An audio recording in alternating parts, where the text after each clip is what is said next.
নমস্কার বন্ধুরা, মানসীর কিচেনে সবাইকে স্বাগত জানিয়ে আজকে আমি শশা শুক্তোর রেসিপি নিয়ে আপনাদের সাথে শেয়ার করতে চলে এসেছি। শশা আমরা কাঁচাই খেয়ে থাকি বেশিরভাগ, কখনো কখনো কিন্তু রান্না করলেও ভালো লাগে। অনেকে অনেক রকমভাবেই শশা রান্না করে। আমি আজকে শশার শুক্তো বানিয়ে আপনাদের সাথে শেয়ার করব। কিভাবে বানিয়েছি শশার শুক্তো আসুন তাহলে দেখে নেওয়া যাক। এখানে আমি একটা বড় সাইজের শশা নিয়েছি আর কিছুটা ছোলার ডাল নিয়েছি। দেখুন, এটা আমি 3-4 ঘন্টা ভিজিয়ে রেখেছিলাম। 4 ঘন্টা ভেজানোর পর এটা বেশ নরম হয়ে গেছে। দেখুন, হাত দিয়ে আমি আপনাদের দেখিয়ে দিলাম, নখ দিয়ে একটু চাপ দিলেই ভেঙে যাচ্ছে। আর শশাটাকে এখন আমি এই বোটার অংশটা কেটে এইভাবে ঘুরিয়ে নিলাম, তাহলে শশাটা কিন্তু তেতো হয় না। এইভাবে একটু ঘুরিয়ে এর ক্ষীরটাকে, তাহলে শশাটা তেতো লাগে না। এবার ভালো করে পিলারের সাহায্যে আমি শশার খোসাটাকে ছাড়িয়ে নিচ্ছি। সম্পূর্ণ খোসাটা ভালোভাবে ছাড়িয়ে নিয়ে এটাকে ছোট ছোট টুকরো করে আমি কেটে নেব। আর এখানে আমি বলে রাখি, ছোলার ডালের জায়গায় এখানে আপনারা কিন্তু মটর ডাল দিয়েও রেসিপিটি বানাতে পারেন।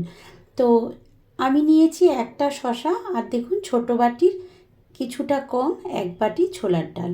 এখানে আপনারা কিন্তু পরিমাণ বুঝে আপনাদের যতটা পরিমাণ লাগবে শসা এবং ছোলার ডালটা সেই বুঝেই নিয়ে নেবেন।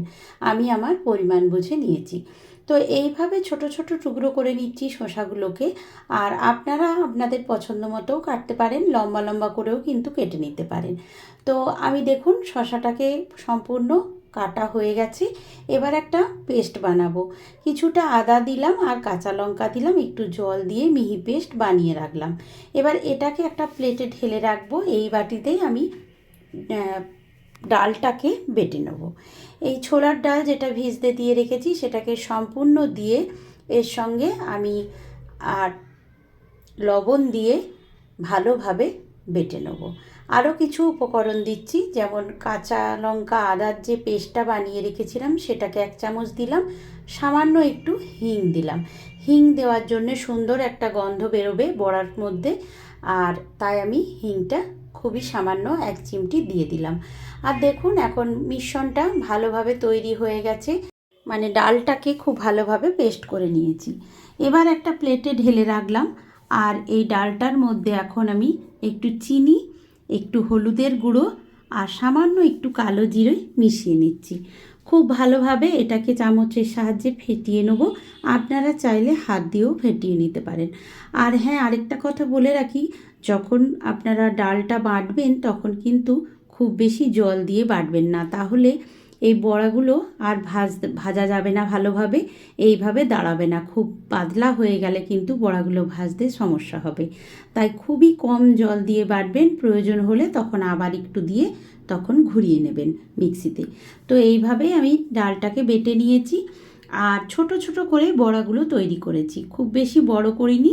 দেখুন, খুব ছোট ছোট করে বড়াগুলো তৈরি করলে খেতে এবং দেখতে এই রান্নায় ভালো লাগে। যেহেতু আমি শশাগুলো ছোট ছোট করে কেটেছি, তাই বড়াগুলো আমি ছোট ছোট করে বানিয়েছি। এইভাবে উল্টে পাল্টে দেখুন একদম লালচে কালার হয়ে গেলে দেখে বোঝা যাবে যে বড়াগুলো মুচমুচে করে ভাজা হয়ে গেছে, ভেতরে আর কাঁচা থাকবে না। তখন আমি তেল থেকে ভালো করে তেলটাকে ঝরিয়ে তুলে রাখবো একটা প্লেটে। এবার সম্পূর্ণ বড়াগুলো আমার এক ব্যাচেই ভাজা হয়ে গেল।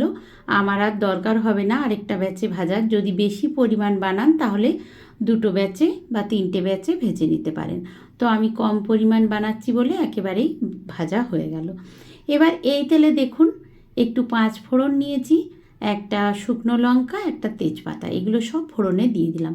আরও একটা উপকরণ দিতে হবে, এই যেটা দিলাম, এটা হচ্ছে কালো সর্ষে। এটাকে হাফ ডাস্ট করে নিয়েছি, আধ ভাঙা করে নিয়ে দিয়ে দিলাম ওই তেলের মধ্যেই কালো সর্ষেগুলোকে। এবার সুন্দর একটা স্মেল পাওয়া যাচ্ছে। এখন আমি দিয়ে দিলাম শশাগুলোকে, কুচিয়ে রাখা শশাগুলো দিয়ে উল্টে পাল্টে এইভাবে ভালোভাবে খুন্তির সাহায্যে নাড়াচাড়া করে ভেজে নিতে হবে বেশ কিছুক্ষণ টাইম নিয়ে। আর দিয়ে দিলাম লবণ, পরিমাণ মতো লবণটা একেবারে আমি এখন দিয়ে দিচ্ছি, পরে কিন্তু আমি আর লবণের ব্যবহার করব না। লবণটা যদি দিয়ে দেওয়া যায় শশার মধ্যে তাড়াতাড়ি, তাহলে শশাগুলো খুব সহজেই ভাজা হয়ে যাবে, সেদ্ধ হতেও বেশি টাইম লাগবে না।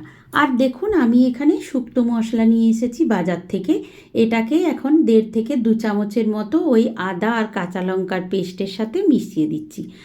আর এখানে আমি একটা কথা বলে রাখি, আমি এখানে কেনা শুক্তো মশলা ব্যবহার করেছি, তবে আপনারা চাইলে কিন্তু বাড়িতে শুক্তো মশলা, যেমন শুক্তো রান্না করতে যেভাবে আমরা বানাই সেটা কিন্তু বাড়িতেও বানিয়ে দিতে পারেন। তো যাই হোক, এইভাবে আমি নাড়াচাড়া করে দেখুন ভাজা ভাজা করে নিলাম আর শশাগুলো অর্ধেক সেদ্ধ হয়ে গেছে। তখন আমি দিয়ে দিলাম এই মিশ্রণটা, শুক্তোর যে মশলাটা বানিয়ে রেখেছিলাম এটাকে দিয়ে এখন আমি তেলের সঙ্গে শশার সাথে ভালো করে কষিয়ে নিচ্ছি। শশার সাথে কিছুক্ষণ কষিয়ে নেওয়ার পর দেখুন আরও কমে গেল শশাগুলো, দেখেই বোঝা যাচ্ছে যে ভালোভাবে কষানো হয়ে গেছে এবং সেদ্ধও হয়ে গেছে শশাগুলো। এবার আমি দিয়ে দেবো 1 বাটি লিকুইড দুধ। এখানে গুঁড়ো দুধটাকে আমি লিকুইড করে নিয়েছি, আপনারা চাইলে লিকুইড দুধও দিতে পারেন। তো গুঁড়ো দুধটাকেও বাড়িতে যে দুধটা থাকবে সেটাই দিতে পারেন, লিকুইড দুধও দিতে পারেন, আবার গুঁড়ো দুধও দিতে পারেন।